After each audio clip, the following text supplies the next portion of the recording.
মাননীয় বিকাশবাবু, আপনার কাছে দু চারটি কথা বলব। বিকাশবাবুকে কয়েকটি কথা আমি জিজ্ঞাসা করতে চাই।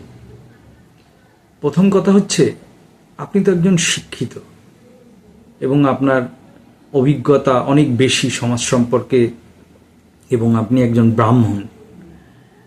তো হতেই পারে যে আপনি প্রচুর শিক্ষা গ্রহণ করেছেন, হিন্দু ধর্মকে মানেন না, সনাতন ধর্মকে মানেন না, তাতে কোনো অসুবিধা নেই, কারণ আপনার মতো অনেকেই আছে, তাতে কোনো হিন্দুর আপত্তি নেই। আপনি ধর্মতলার মোড়ে গিয়ে গরুর মাংস খাচ্ছেন, খেয়ে নিজেকে সেকুলার প্রমাণ করছেন, কিন্তু সেলিমবাবু কিন্তু শুয়োরের মাংস খেয়ে তাকে সেকুলার প্রমাণ করতে হচ্ছে না, তিনি তার ধর্মটাকে প্রতিপালন করে রাজত্ব করছেন। কিন্তু আমার একটি কথা, আপনি একজন ব্রাহ্মণ হয়ে কি করে আমাদের ভগবান দেবদেবীকে অপমান করেন? আপনি নাই মানতে পারেন, কিন্তু আপনি বলছেন ভগবান শ্রীরামচন্দ্র গরুর মাংস খেত।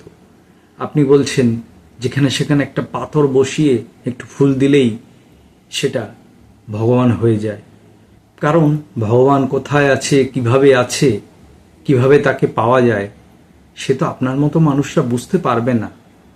আপনি কি করে বুঝবেন যে পাথরে ফুল দিলে সেটা অন্তর থেকে মনে হয় যে ভগবানকে ফুল দিচ্ছি?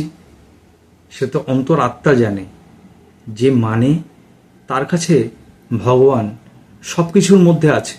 আপনাদের মতো মানুষের মধ্যে কোনো রকম এই ধরনের বিশ্বাস নেই, আপনারা অবিশ্বাসী, কারণ আপনারা প্রচুর শিক্ষিত।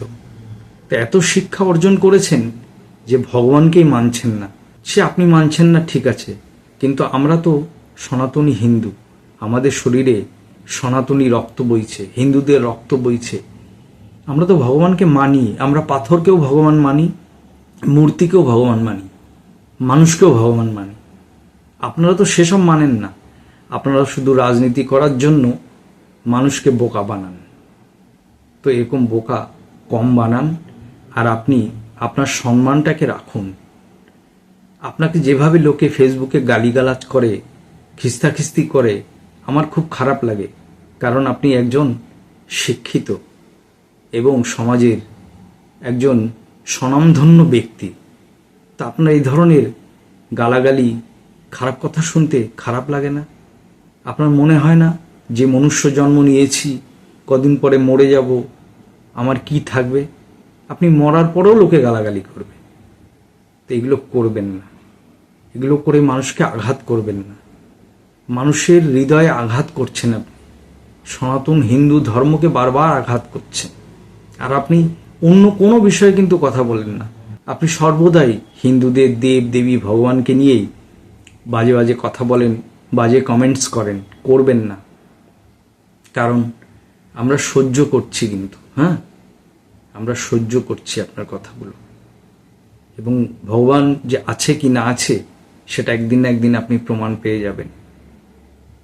আপনাকে মানতে হবে না, কিন্তু আপনি সনাতনীদের এভাবে আঘাত করবেন না।